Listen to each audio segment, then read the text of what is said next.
हमारे गांव में जैसे ही कोई लड़की विवाह योग्य उम्र की होती, उसे एक रहस्यमयी गुफा में देवता से विवाह करने के लिए भेज दिया जाता था। लेकिन अजीब बात यह थी कि गुफा में जाने से पहले हर लड़की की बुजुर्गों द्वारा जांच की जाती और फिर उसकी आंखों पर पट्टी बांध दी जाती थी। देवता से विवाह करने वाली बहुत कम लड़कियां कभी मां बन पाती थी, और जो मां बन भी जाती वे इतनी कमजोर हो जाती कि ज्यादा समय तक जीवित नहीं रह पाती थी। इसी वजह से जब भी देवता के लिए नई पत्नी चुने जाने का समय आता, जिन परिवारों में बेटियां होती वे गाँव छोड़कर भाग जाते। लेकिन मैंने सबके विपरीत जाकर खुद देवता की पत्नी बनने की इच्छा जताई। जब मैंने गाँव के मुखिया को अपना फैसला बताया तो उन्होंने तुरंत मना कर दिया, क्योंकि मेरी बड़ी बहन पिछले साल ही गुफा में गई थी और हमारे परिवार की बारी दोबारा इतनी जल्दी नहीं आ सकती थी। लेकिन मैं पीछे हटने वाली नहीं थी। मैंने झूठ बोल दिया कि मेरा शरीर देवता की संतान को जन्म देने के लिए बेहद उपयुक्त है। अगर मुझे चुना गया तो मैं निश्चित रूप से देवता की संतान को जन्म दूंगी और पूरे गांव के लिए सौभाग्य लेकर आऊंगी। मेरी बात सुनकर मुखिया ने नियम में अपवाद करते हुए मेरी बात मान ली। लेकिन मेरे इस फैसले की असली वजह कुछ और थी। मेरी बहन पिछले साल उस गुफा में गई थी और फिर कभी वापस नहीं लौटी। मुझे हर हाल में उस गुफा का रहस्य जानना था। अगले दिन मेरी सौतेली माँ मुझे देवता से विवाह की रस्मों के नियम समझाने आई। उसने सख्ती से कहा कि रस्म का एक भी कदम गलत नहीं होना चाहिए, वरना मेरी जान खतरे में पड़ सकती है। मैंने उससे कहा कि मैंने एक अनुभवी गुरु से सलाह ली है और उन्होंने भरोसा दिलाया है कि मैं देवता की संतान को जन्म देने के लिए पूरी तरह उपयुक्त हूँ। मेरी सौतेली माँ को यह सुनकर खुश होना चाहिए था,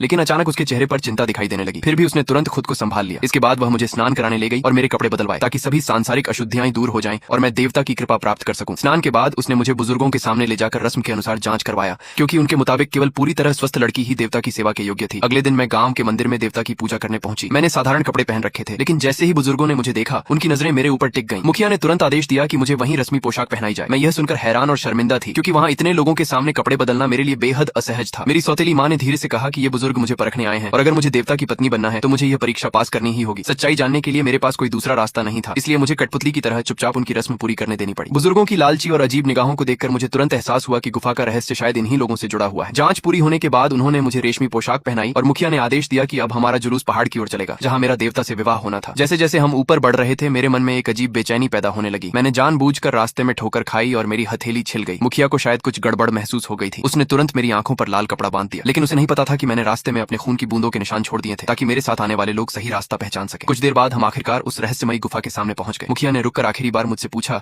कि क्या मैं सच में अंदर जाना चाहती हूँ। मैंने जवाब दिया, मैंने सुना है कि देवता बहुत लंबे और सुंदर है, अब मुझसे और इंतजार नहीं हो रहा। मेरी बात सुनकर मुखिया के मन में बची हुई सारी शंकाएं भी दूर हो गई। मैंने वादा किया कि मैं पूरी कोशिश करूंगी और देवता की संतान को लेकर सुरक्षित वापस लौटूंगी, ताकि पूरे गांव पर आशीर्वाद बना रहे। मुखिया ने संतुष्टि से सिर हिलाया। मुखिया और बाकी गांव वाले बाहर घुटनों के बल बैठ गए और विवाह की रस्म शुरू कर दी। मैं जैसे ही गुफा के अंदर पहुंची, मुझे लगा कि इतने वर्षों से छिपा रहस्य अब मेरे सामने आने वाला है। मैंने उत्सुकता से अपनी आंखों पर बंधा लाल कपड़ा उतार दिया, लेकिन अगले ही पल मैंने जो देखा उसे देखकर मेरे पैरों तले जमीन खिसक गई।